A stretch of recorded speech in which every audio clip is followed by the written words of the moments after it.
Hey y'all, my name is Addison Lyles. I'm an equipment sales specialist down here at Steck Equipment. Today we're going to be doing an overview and ride around on our KIOTI K9.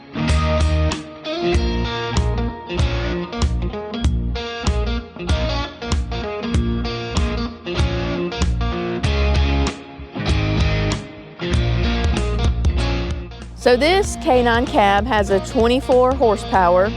It's got a 10-gallon fuel tank in it, so you don't have to worry about fueling up a lot when you're riding around on your property.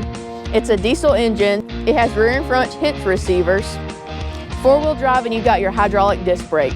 Let's take a closer look inside the cab. Once you get in the cab, you can see we've got heating and air options to help you get done whatever you need to in whatever season. You also have options for charging ports. You also have a nice rear view camera up here, as well as your radio and interior cap lights.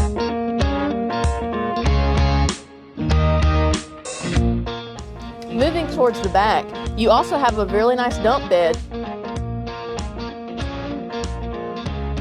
Lucky enough, this Christmas deal is going for $19,999, a steal to put under your Christmas tree, and it's already got a bow on it.